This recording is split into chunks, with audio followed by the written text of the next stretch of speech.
The eyes of the world are on the devastation in Ukraine. Dr. Tedros Adhanom Ghebreyesus knows that. The Director General of the World Health Organization has seen how quickly the world can rally its attention and will to action, as many nations did last month when Russia attacked Ukraine, and yes, as many nations did early on in the COVID pandemic.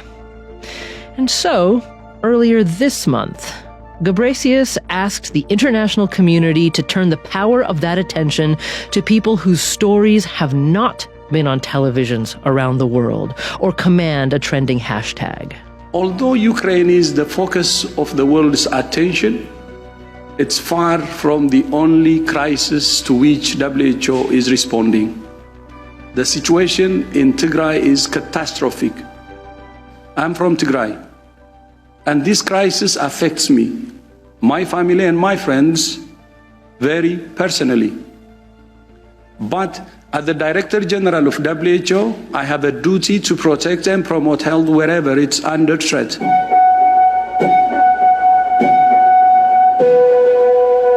And there is nowhere on earth where the health of millions of people is more under threat than in Tigray. This is On Point. I'm Meghna Chakrabarty. Tigray is a state in northern Ethiopia. It's home to the Tigrayan people, a relatively small ethnic group that's had an outsized influence on the country's history, not least by overthrowing the communist junta that had plunged Ethiopia into famine in the 1980s. A year and a half ago, Tigray's leaders rebelled against the Prime Minister, Abiy Ahmed. The Tigrayans came close to taking Ethiopia's capital, Addis Ababa. Ahmed responded forcefully, partnered with Eritrea, recruited militias from Tigray's rival ethnic groups, purchased drones bought from Turkey and the United Arab Emirates, attacking Tigrayan forces from the air. And then, Prime Minister Ahmed put the entire state of Tigray under siege. No one and nothing is allowed in or out. No refugees, no aid workers, no fuel, no electricity, no internet, no medicine, no food. More than 6 million people have been sealed off from the outside world by Eritrean and Ethiopian forces for more than 500 days, the WHO Director General recently tweeted. Starvation is being used as a weapon of war. People are dying. The blockade on communications, including on journalists being able to report from Tigray, means it remains a forgotten crisis. Out of sight and out of mind. Well, 4 days ago, Tigrayan forces and the Ethiopian government agreed to a humanitarian ceasefire with the hope of getting some of the much-needed aid into the region. However, there are reports yesterday of hundreds of Ethiopian troops converging on a town near the border of Tigray province.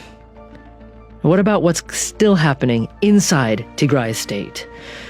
Well, Dr. Reyot is a surgeon at the Eider Referral Hospital in Tigray.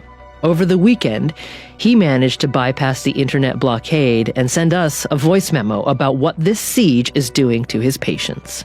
There are so many patients who used to come to our hospital to get service. For instance, patients with cancer, chemotherapy. This was the only hospital with complete, cancer treatment, except for radiotherapy. But the chemotherapies are now no more available. We have been using for the past 1 year medications which were, expired, with expired dates for more than 1 year. But currently, we don't even have those drugs. So our cancer patients do not have any medications. Cancer patients, diabetes patients, Tigrayans needing dialysis. For 500 days, Dr. Reyot has been unable to treat anyone.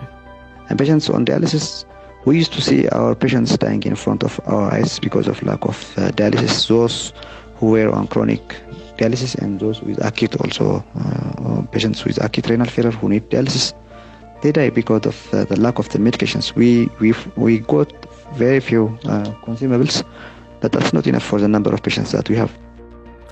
500 days of an almost impenetrable blockade means Dr. Reyot and his hospital now also lack critical necessities, even for basic hospital hygiene. For example, they have run out of new gloves. We used to use double gloves when we do surgery. As a surgeon, I can tell you that, but we can't do that anymore. And we are using only single glove. And even after that, we have to wash it again and reuse it after sterilization. So these are only few of the things that can tell you how dire the situation is. Dr. Raya Mengesha, a surgeon at the Ida Referral Hospital in Tigray. Well, Dr. Hayalo Mekkonen used to be the executive director of that same hospital. He came to the United States last May for a fellowship at the University of Maryland, Baltimore, and he joins us now. Dr. Hayalom, welcome to On Point. Thank you very much in having me. Can you first describe to me what the Ida Referral Hospital was like before the blockade on Tigray province began 500 days ago? Thank you very much. Yeah, Ida Referral Hospital was one of the largest hospitals in the northern Ethiopia, and it is also one of the university hospital in the country with more than 600 beds. And with that, it has a catchment area of 80 million, including of the whole northern part of Ethiopia, which includes Tigray and Afar regions, which is a regional state nearby, and also some of the provinces of Amhara, like the northern Wollo and northern Gondar, and also the refugees. There is a huge population of refugees from Eritrea. They also came to the Ida Hospital. So Ida Hospital is the largest in that sense, in catchment area. And you can also imagine it has also all specialty of services in the hospital. And we have more than 3,500 employees, both in academic and in hospital, and also in administration. So it was one of the largest in the country, next to the Black Line in the capital, Addis Ababa. Yes. So Dr. Hayalom, then what is the impact on the region that a hospital as critical as the Ida Referral Hospital has been under siege now? The whole region has for 500 days. What's the impact of that? Yes. So what happened is now, as I mentioned before, it was the largest. And then after the war broke out in November 2020, and Ida Hospital is struggling and to give services for the patients in need. And then there are three ways the hospital was affected by the conflict. One is a physical damage by the artillery and sometimes also by lootings from the conflict actors. And the other one is the patients, because most of the health facilities in the region, around 80 to 90%, has damaged and systematically destroyed. So people have no way to go. And then they just came to Ida if they can gain services. And the problem is now the people, they just travel by foot because there is no car transportation. There is no transportation at all. So the people who are able to come to hospital, they couldn't find any services because there is no medicine and there is no any drugs. And even the employees and colleagues on the ground, they have not paid their salary for 11 months. And then they themselves are struggling to survive because they have also family, and some of them are just fall down while they are conducting surgery in operating rooms. So it's a very disturbing circumstance. Yes, Dr. Hayalom, just to be sure I understood you correctly, when you said that some of the medical staff are falling down, you mean basically passing out while trying to do surgeries, and passing out due to hunger, right? Because of the starvation that has set in Tigray province. Is that right? Yes, correct. It's because of hunger. They don't have anything to eat.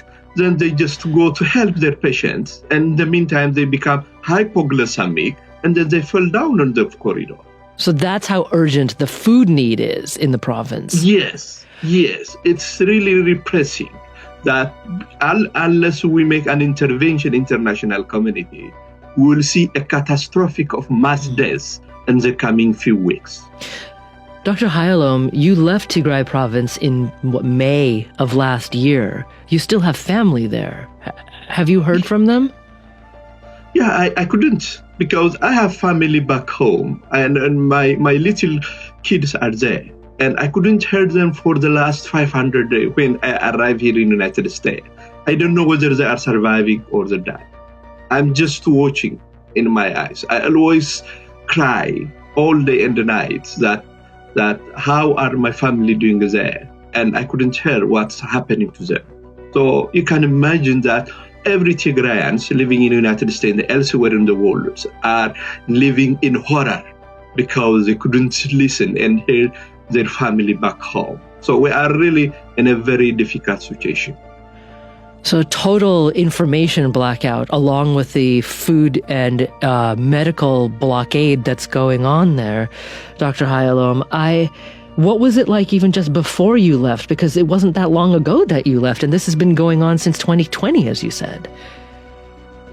Yeah, before I left, there was a little bit, very small aids was coming, and very small medicines are coming through the road. At least the road was not completely sealed off on that time. It was very small, but at least people started to struggling to get that. And then life was a little bit better. But after June, it was a complete blackout. It was a complete siege. Even no one is allowed to leave and no one is allowed to enter. Dr. Hayalom, I'm so sorry, I have to take a very quick break, but very quickly, can you tell me, how old are your children? Yeah, my daughter is 9 years old and my son is 5 years old. Are very kids. Dr. Hayalom Mekanin, stand by for a moment. We are talking about the humanitarian catastrophe in Tigray province in northern Ethiopia. This is On Point. I'm Meghna Chakrabarty, and today we are talking about the humanitarian crisis in Tigray province in northern Ethiopia.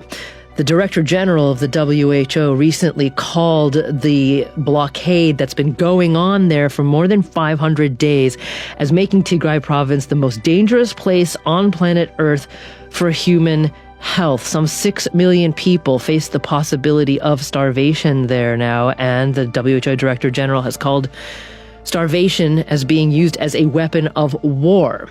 And I'm joined today by Dr. Hayalom Mekanin. He's the former executive director of Ida Referral Hospital in Tigray province. He's now a postdoctoral fellow at the University of Maryland, Baltimore. And Dr. Hayalom, if you can just hang on here for another minute, I'd like to bring in Itana Dinka into the conversation, Associate Professor of History at James Madison University.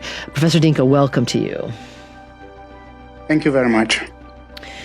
So first of all, I would just love to hear your response to what Dr. Hayalom has been describing about the conditions in Tigray right now. What would you like to add to that? What more do you think we should know? Yeah, the situation in Tigray right now is seriously frightening for a number of reasons. Like the doctor from Tigray said, and many other humanitarian organizations brought out, the situation there is putting millions of lives in a serious risk, which unfortunately the government in Addis Ababa is very, very happy to see, because the government in Addis Ababa could not humiliate and achieve some mission of the government of Tigray through war, and it is trying through starvation. The world looks at the situation in Tigray as a disaster, but unfortunately the government in Addis Ababa looks at it as a useful political tool. So then take us back, I guess, to the relative beginning of this current conflict there. How did it begin? The beginning of this conflict goes as far as 1991, when the military regime was overthrown by a coalition of Tigray People's Liberation Front and Eritrean Liberation Front that overthrew the government in Addis Ababa, and then TPLF got an opportunity to establish a government where it remained dominant for nearly 3 decades. The movement in many parts of Oromia, the protest in many parts of Oromia and other regions in Ethiopia pushed that domination to the margin. The opportunity was rather hijacked by politicians who liked to take Ethiopia back to the situation before 1991, when Ethiopia was organized, the state was organized under a unitary form of government. Now, the government in Addis Ababa is wishing to reorganize the state in a unitary form by reversing achievements of multinational federalism.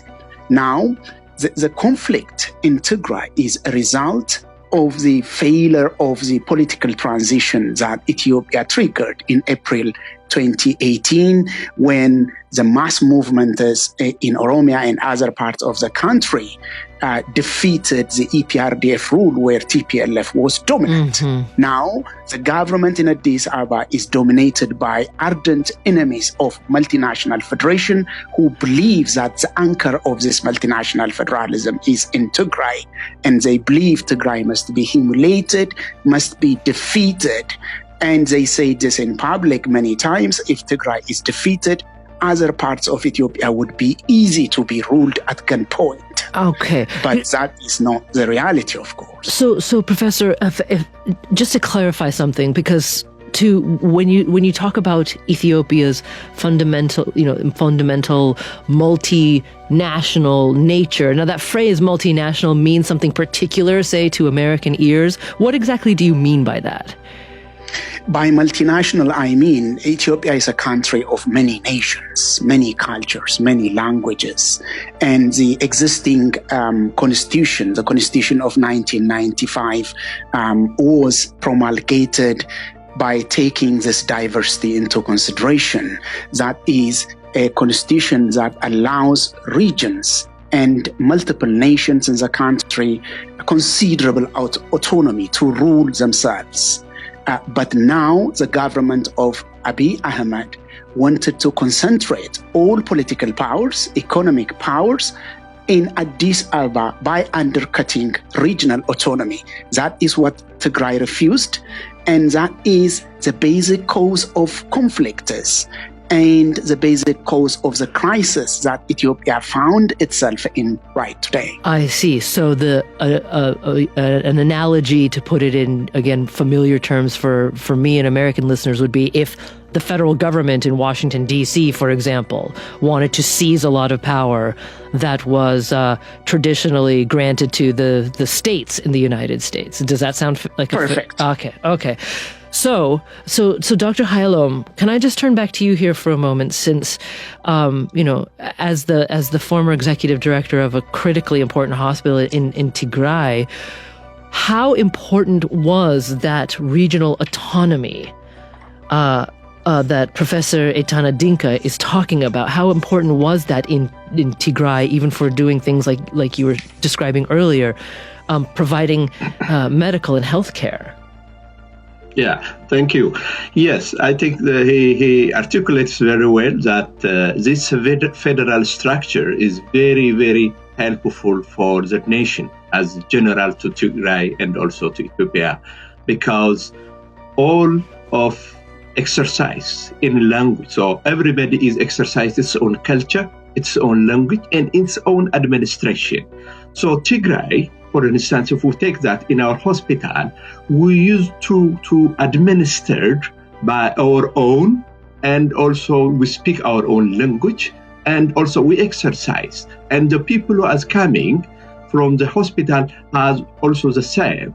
So if you think that if this federal system has to be abolished, and then what will happen is there is no way that people can exercise or can administer themselves in a way that it is in the federal state. So this unilateral system, which was supposed now to be imposed on Tigray, on the rest of Ethiopia, is, in other words, it will only promote only one culture and one language, which a country is constituted of more than 83 culture and language. So this means when we come to a medical term, when we come to health sector, that means the power is decentralized, so people can manage, plan, and execute what they have in their own prejudice or in their own judiciaries.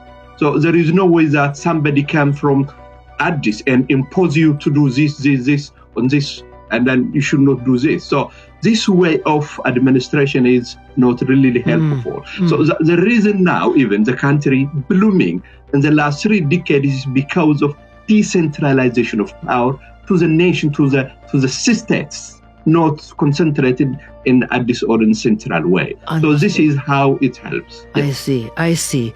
So Professor Etana Dinka, when Dr. Hayalom talks about Prime Minister Abiy Ahmed not just wanting to centralize Ethiopia politically, but also culturally and linguistically. Can you talk about that for a moment? Professor Etana Dinka, are you there? We'll try to get him back. Dr. Hayalom, let me just keep hearing more from you then.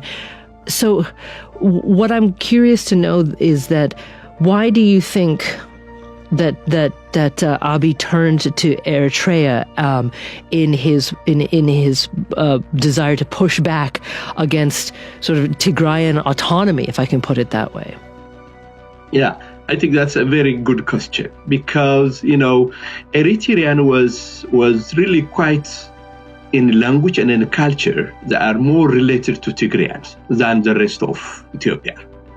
And what happened was there was a war was broke out in 1990s, and then that war was happened between Ethiopia and Eritrea. But the Eritrean regime think that the war is orchestrated by the ruling party of Tigray, and then they have a very high resentment towards the leadership of Tigray.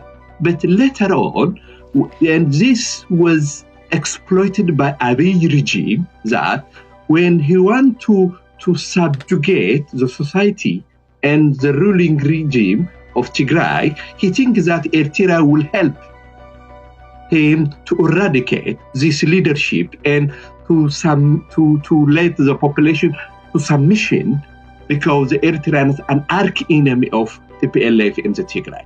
So he used that. And he invited Eritrea, and then the Eritrean, they are not only against the leadership, but they are against the poor people. So they looted, they killed, and they just like rape all girls and women. Around 120,000 girls and women has been raped by Eritrean mainly, and also the Amhara, which has also a contested area with Tigray regime. They also decimated and killed and cleansing of the Tigrayan population in the western side of Tigray, which is a contested area with Amhara. So now suppose if one of the United States was rebellion against the Biden administration, and suppose if the Biden invited a Russia, a Putin, to subdue one of the state of the United States. So you can imagine how atrocity will be happened to one of the state of the United States, which have been invited by Biden administration. So it's as simple as that. So you can imagine how Putin will be mercilessly kill the people of the United States, and a state was invited to kill the people. So this was what was happened in Ethiopia. I see. I think we have Professor Etana Dinka back. Professor, can you hear me? Yes, I can. Okay. Sorry for those technical difficulties that we had there for a minute or two. But can you also just spend a minute or two telling me more about what Dr. Hayalom was describing? I had asked about whether Abiy Ahmed's centralizing vision wasn't just a political centralization, but also a cultural and linguistic one. Absolutely. Right now, what is going on in Ethiopia is an attempt to effectively reverse what the country achieved in trying to recognize its internal diversity. Now, it's important to have in mind that Ethiopia was created as an empire by the close of the 19th century. It was an empire in every sense of the word, and that word is not a misnomer. Ethiopia struggled for decades to transit its identity from being an empire to a state with coherent national identity. That is, to impose a singular language, a singular culture, and religion upon every part of the country. Imperial Ethiopia did not recognize Islam. A very large community in Ethiopia even did not recognize other versions of Christianity other than Ethiopian Orthodox Church. So by 1974, a revolution broke out, and that forced the country to recognize Islam legally and other forms of religions. And the military regime tried its best, although it was violent and carried out killed frightening number of people. It tried somehow to recognize diversity of the country. Now, the government in Addis Ababa is very much after restoring imperial style type of administration in terms of politics, in terms of culture.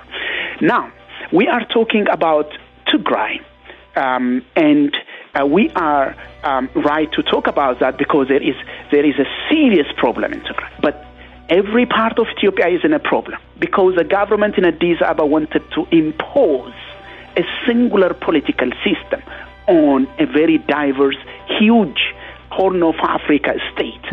Now we have a hidden war going on, which the world has unfortunately no opportunity to observe in the larger state in Oromia. Yes. In the western part of the country, in Benishangul, conflicts are commonplace. So the Tigray situation is a climax and the very difficult situation where the people is living. So the imposition from Addis Ababa is political, economic, and cultural. And the country tried this. The problem is the country tried this for decades. It failed. Yes. It led the country into civil wars between 1991 and between 1974 and 1991, which led into a military solution to overthrow a country in a government in Addis Ababa. But Abiy Ahmed is trying that again. Okay. Professor, stand by for a moment because I have to let Dr. Hayalom go in just a minute here. And Doctor, I'm so grateful that you could join us today, especially given the heartache you must be experiencing every day, not even being able to hear from your tiny children who are still in Tigray. I have a minute left with you. What do you think? What do you feel when you watch the world focusing so much on the devastation in Ukraine, knowing that 6 million Tigrayans we can't and haven't heard from them? What would you like the world to know, to do? Yeah, I think, the world, it's good that they focused on Ukraine because of the invasion manner or nature of the Russians on Ukrainian territory and integrity. But the worst scenario or the worst humanitarian catastrophe is in Tigray. So international community at least has to give an attention to the more than 6 million with no medicine, with no food, with no communication for more than a year. But in Ukraine, at least the fighters or the fighting has allowed humanitarian trucks and then convoy and foods are getting to the people. But in Tigray, it was a complete blockage that there is no, or what's happening in Tigray is nobody knows. So at least they have to pressurize the government in Addis and the food and the medicine to be allowed. Yes. Well, Dr. Hayalom Mekonnen, joining us today from Baltimore, Maryland. Thank you so much, Doctor. We'll be right back. This is On Point. I'm Meghna Chakrabarty, and today we are focusing on the humanitarian crisis in the northern Ethiopian state of Tigray. For more than 500 days, the government of Ethiopian Prime Minister Abiy Ahmed has imposed an almost total blockade on Tigray state, meaning no one in or out, no communications, no food, no medicine, virtually nothing being able to get into Tigray. And therefore, more than 6 million people face starvation now. The Director General of the WHO has called the crisis in Tigray the most dangerous place for human health on planet Earth. I'm joined today by Etana Dinka. He's an associate professor of history at James Madison University. I'd like to bring into the conversation now Ephraim Isaac. Joins us from Princeton, New Jersey. Ephraim is chair of the board of the Ethiopian Peace and Development Center and a scholar on Ethiopian culture and history as well. Ephraim, welcome to On Point. Thank you very much.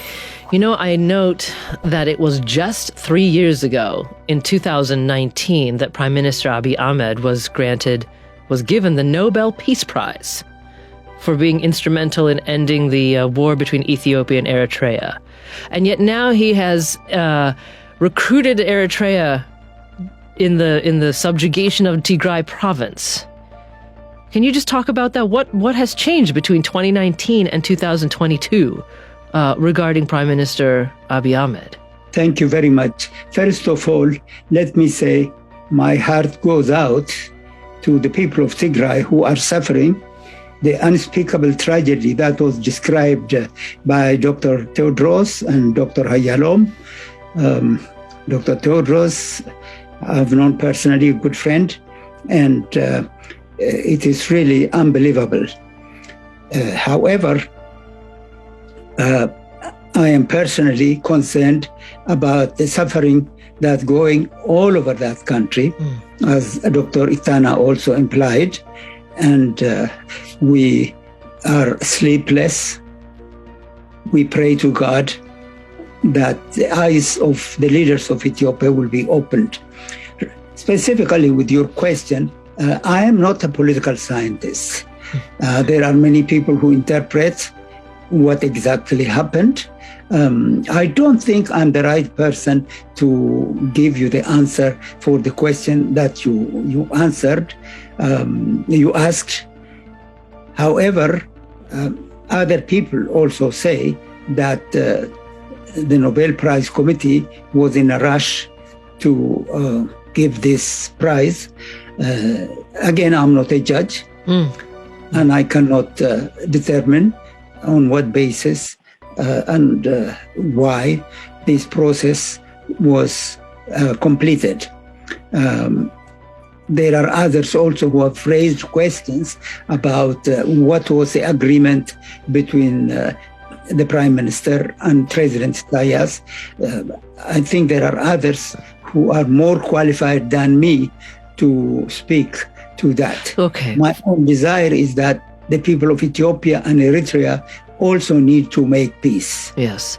Well, so then let's discuss more about what Professor Etana Dinka was talking to us about before that last break, about the multi-ethnic, multicultural, multi-religious nature of Ethiopia.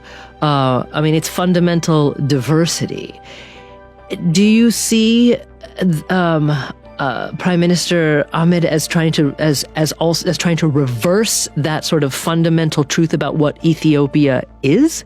Let me myself go to the issue of human nature. The truth of the matter is political unity is based on a contract, on a covenant. For instance, Switzerland is made up of Germans, Italians, and French. It's a strong country. It's a very wealthy country. They made a covenant to be one people.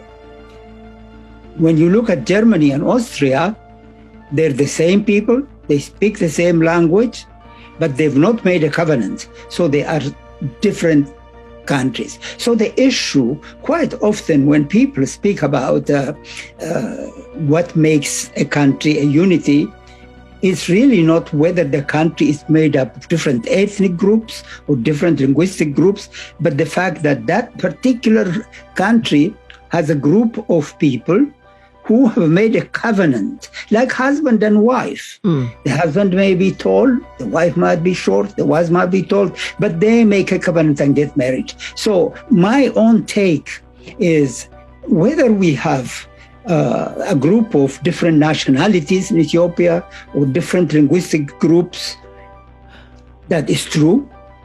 But whether we have a nation, a people who live together, is a matter of covenant.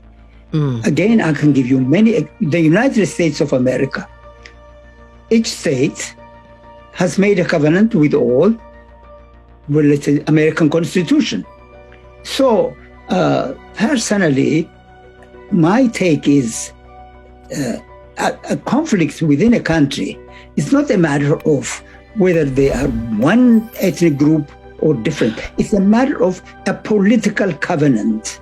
Yes, understood. And I completely agree with you on that.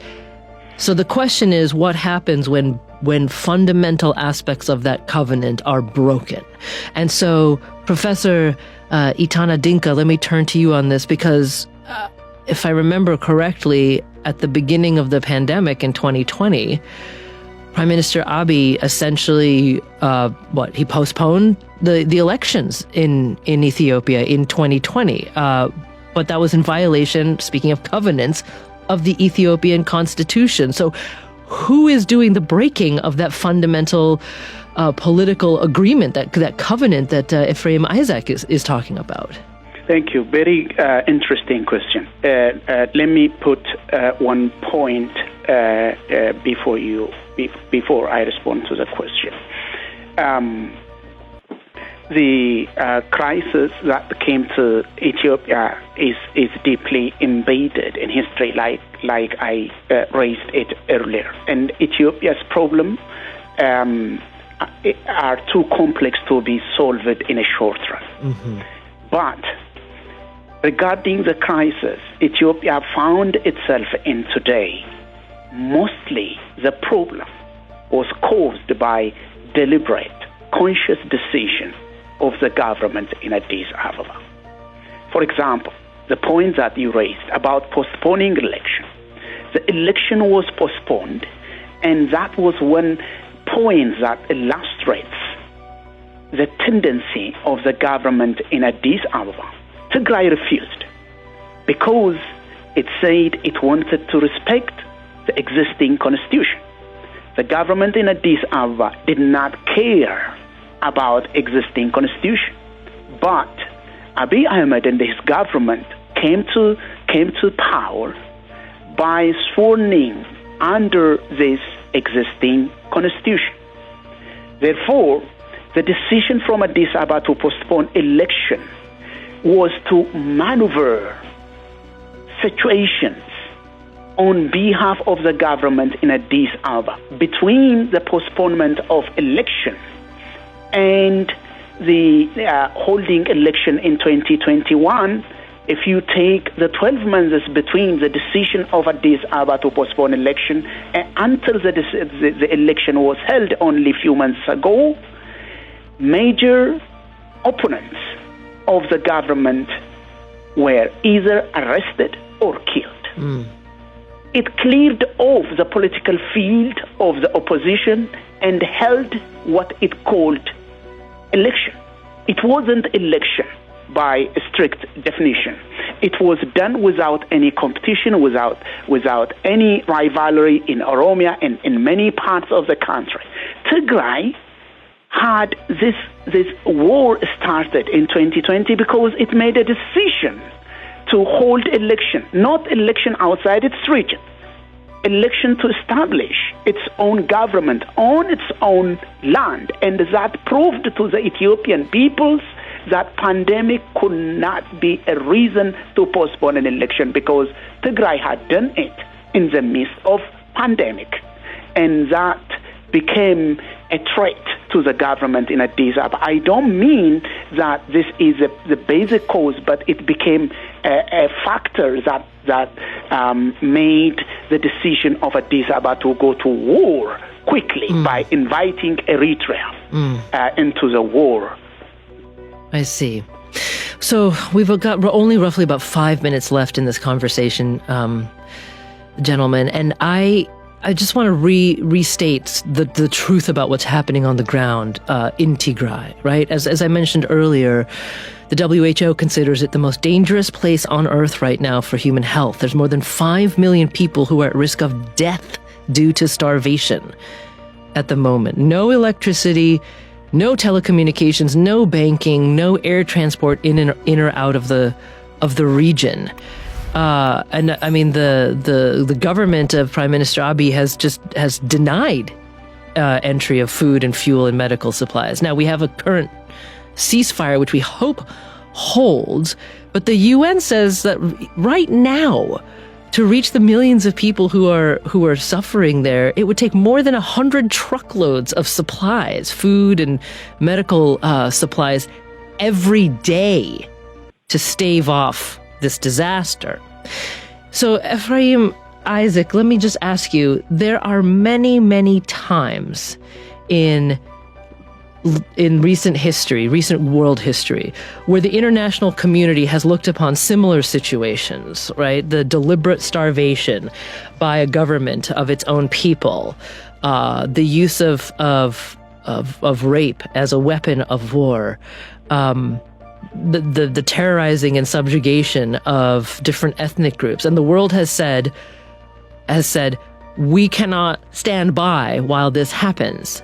And some action has been taken, sometimes military action, more often now sanctions, for example.